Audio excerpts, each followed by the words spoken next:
জানতে চেয়েছেন বাথরুমে উলঙ্গ হয়ে গোসল করা যাবে কি? বাথরুমে কিংবা টয়লেটে যেখানে আপনাকে অন্য কেউ দেখতে পাচ্ছে না এরকম জায়গায় গোসল করলে আপনি শরীরের সমস্ত কাপড় চোপড় খুলে বিবস্ত্র অবস্থায় গোসল করলে সেটি হারাম বা সরাসরি নিষিদ্ধ কোনো কিছু হবে না। আমাদের মনে রাখতে হবে যে একটা সময় পৃথিবীতে মানুষের বেশিরভাগ মানুষেরই অনেক বেশি কাপড় চোপড় থাকতো না, অনেকেরই একজোড়া কাপড় থাকতো যেটা দিয়ে তিনি তার জীবন পার করে দিতেন। আজকাল আলহামদুলিল্লাহ আমাদের অনেক কাপড় চোপড় রয়েছে। তো যার সামর্থ্য আছে এরকম অবস্থায় তিনি সকল কাপড় চোপড় খুলে গোসল করাটা তার জন্য অনুত্তম। একজন সাহাবী নবী আকরাম সাল্লাল্লাহু আলাইহি সাল্লামকে এই ধরনের একটি প্রশ্ন করেছিলেন, তিনি তখন তার জবাবে বলেছিলেন যে লাল্লাহু আহাক্কু আন ইউস্তাহিয়া মিনহু, কেউ একাকী আছেন, নির্জনে আছেন, তাকে কেউই দেখছে না, এমত অবস্থায় তিনি সকল কাপড় চোপড় খুলে ফেলবেন।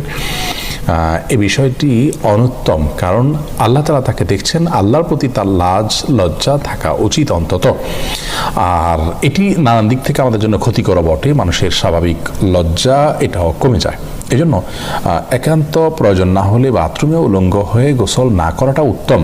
আমাদেরকে নবী আলাইহিস সালাম যে নির্দেশনা দিয়েছেন, বোঝা যায় নবী সাল্লাল্লাহু আলাইহি সাল্লাম প্রয়োজন ছাড়া বিবস্ত্র হওয়ার বিষয়টিকে পছন্দ করতেন না। তবে যদি কেউ বিবস্ত্র হন, তিনি একাকী আছেন, কেউ দেখছে না, তো সেটা তার জন্য হারাম হবে না।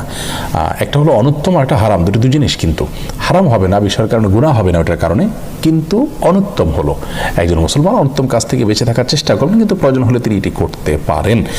অতএব গোসলের সময় অন্তত নাভি থেকে হাঁটু পর্যন্ত সতেরো জায়গাটুকু ঢেকে থাকে এরকম গামছা বা তোয়ালে বা লুঙ্গি অনেক কিছু পরনে থাকলে অবস্থায় গোসল করাটাই হলো ভালো। প্রয়োজন হলে উন্মুক্ত করতে পারবেন সেটিও।